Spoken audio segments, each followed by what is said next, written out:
Managing family life in ways that promote mental health is essential for men to lead healthy and meaningful lives.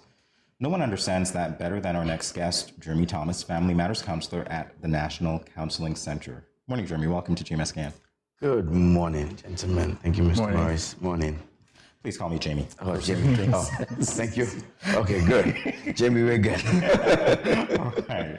So as a Family Matters Counselor, Jeremy, you work intimately with families and resolving conflicts that might be inimical to mental health. How are your services accessed?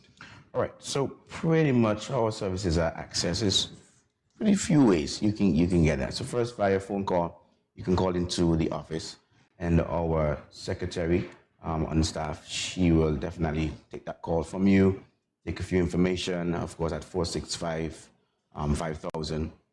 You take all the information from you, and from there, our clinical staff, family counselors, we get the information based on the case, and that is disseminated to either who is suitable for the case at that time. Also, we do referrals. So from time to time, referrals are done through organization, our stakeholders, or the agencies, friends, family. That could be done. Again, if you see a family counselor, you could easily say, "Hey, how are you doing?" If you know who we are, and of course, we'll refer you to the service. Again, go through that process of just doing a brief evaluation, and then pretty much you're on your way. You schedule, you book your appointment, and you're on your way to getting some help in any way possible. Wow. So we all know there's this stereotype about men not wanting to go to doctors. Do you think that spills over into the whole mental health side of things? And if so, what do you think contributes to this? So I honestly believe the reason why we don't want to go to doctors because of our own masculinity. And it's a frightening thing knowing that we do so much work on a daily basis, no matter what it is, whether it's intense, whether it's medium. And because of the pressures of life and the societal stigmas that we face from time to time, it's difficult. No one wants to know a doctor is about to perform a prostate check on you. No. A lot of time as men, we work so hard, but then we forget to take care of ourselves. And then only when we are at the last break of our lives and we're now aching with pains and all sort of stuff, at that moment, then we're all upset that, oh, I should have done better. But, I think, honestly, where mental health is concerned, we're faced with too many pressures of life. And that's one of the reasons, I think, one of the many reasons, I think, men really don't like to get themselves checked out physically. I want to speak to the family situation now, because obviously you're a Family Matters Counselor. Yes. So is there any correlation between the type of family as a nuclear, single-parent, extended, and the nature of mental health issues that affect its members? Right. So, yeah, there are quite a bit. Now, first off, we want to look at knowing that there are so many different issues within the family. So, for example, one may see, because we're talking about men here today, pretty much, more or less. Within the family, you find that there's some men that are present, physically present, but they're not there. They're not there emotionally. They're not there to maybe even psychologically help their families through difficult times, through crisis. Some men are afraid because, some men don't even know what to do half the time.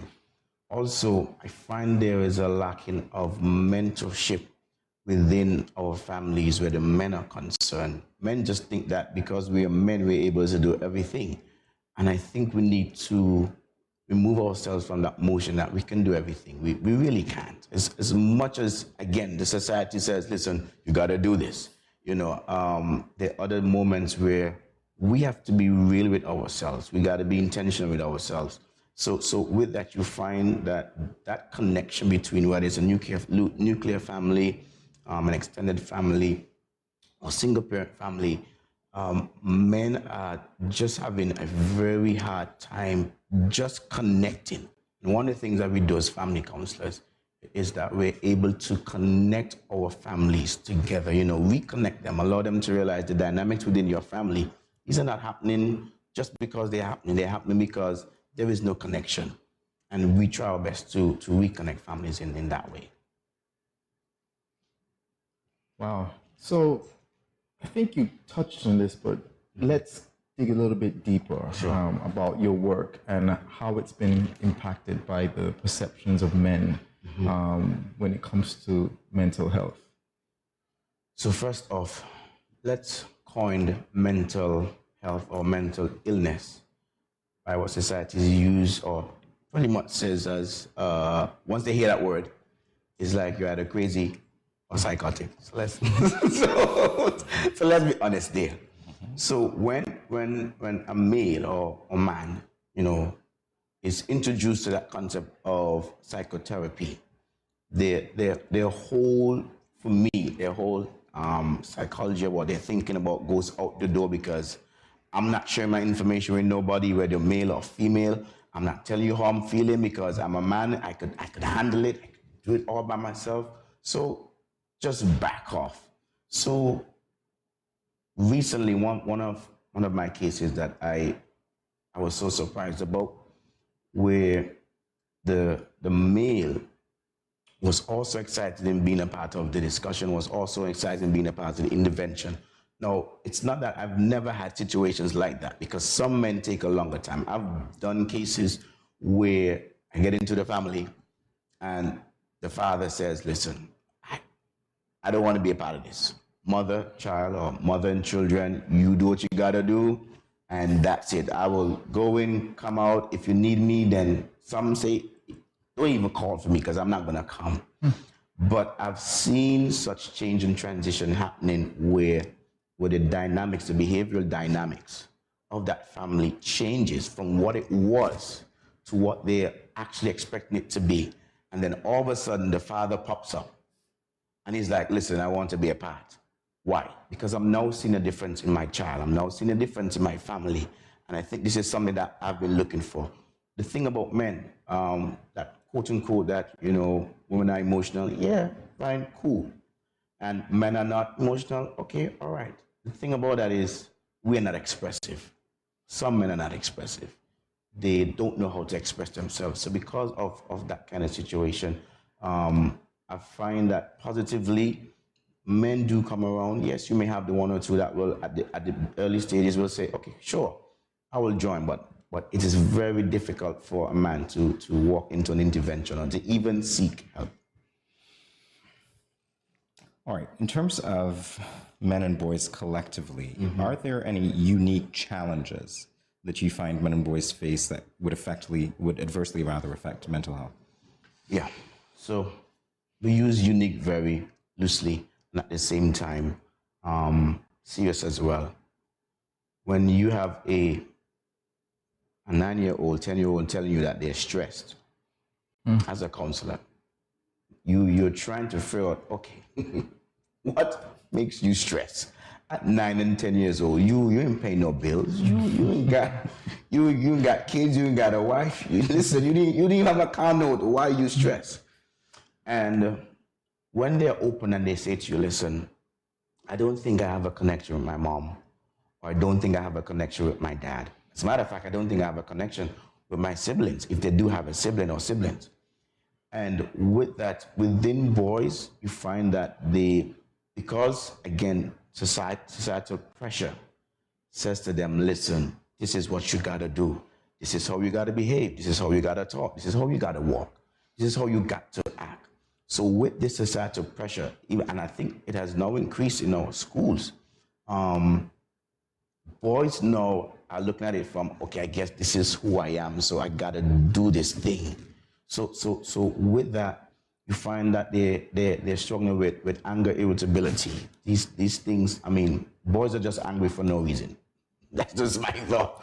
No, we all know clinically what are some of the factors that are playing out. It could be because, again, they're not connected to their father, or if they think that their mother is mean at them, they're not able to do things, or they're not able to connect in ways they really want to connect.